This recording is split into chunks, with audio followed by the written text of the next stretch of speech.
I've got a two-part question here. Does Islam propagate acts of forgiveness? Yes or no? Does Islam propagate acts of forgiveness? Just ask the question, does Islam propagate acts of forgiveness? Of course, yes. And every chapter, every surah of the glorious Quran begins with the formula, Bismillah ar-Rahman ar-Rahim. In the name of Allah, most gracious, most merciful. So why does it... Yes, sister. Second part of the question. And the second part of the question is, why does it Yes, no permit? Why does Islam permit honor killings? Honor killing. Yes. What do you mean by honor killing? sister? Honor killing, the right to avenge your brother's blood in the name of Allah. It might be out of context, but I just need to know if Just there's ask an the answer question to that- this. If I get you mean honor killing means if someone kills any human being to take revenge. Yes. That's what you mean. Yes, because I've read a few books, and a lot of the times people have said that they are allowed to kill their brother or to kill somebody else because their brother has been killed by another human being. This was also a very good question. That if Islam propagates act of forgiveness, why does it permit honor killing? Yes. Why does it permit? That's a very good question. Sister, if you analyze this mission in the Quran, in Surah Baqarah, chapter number 2, verse number 178, the had penalty, the punishment of death, on the basis of qisas.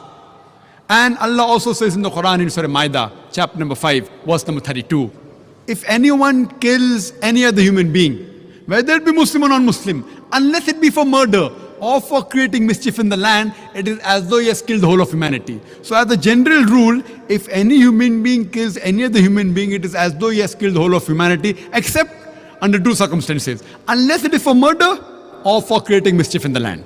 Now, there are two exceptions where Islam gives permission where you can kill any other human being. Number one is, if that person has committed murder, which comes in your scope of question, honor killing.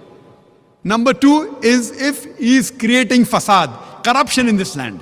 Again, this is not compulsory. If someone kills someone, it's not compulsory he has to be killed. Islam also says that if the relatives of the person who has been killed, if they take blood money, if they forgive the killer, that person who has killed can be forgiven. But under normal circumstances, if he's killed someone and if I want death on that, because for death, again the punishment is death. Like as it's mentioned earlier in the early scriptures, even in the Bible, an eye for an eye and a tooth for a tooth, it keeps on continuing. Here what we realize, that suppose I know of a human being who's killing other people, innocent human being. If I don't kill him, he will keep on killing other human beings.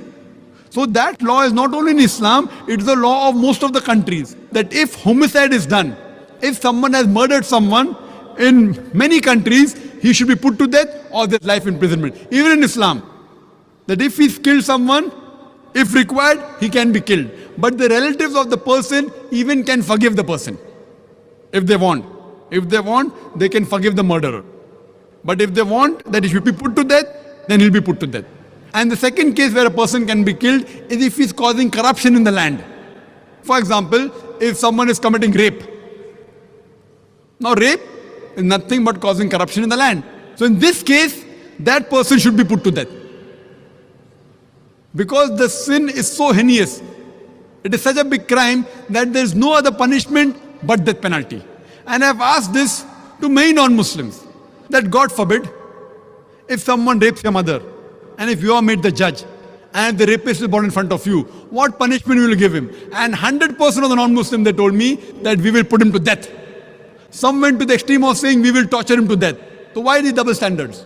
You know, in America, which happens to be one of the most advanced countries in the world, according to the FBI statistics, in 1990, every day on average, 1,756 cases of rape took place.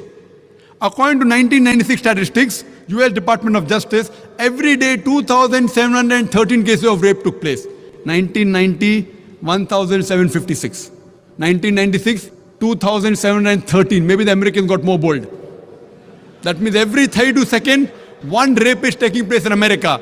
We are here in this auditorium for the past about 3 hours. Already more than 300 rapes may have taken place in America. So Islam has a system of hijab, which I mentioned in my talk.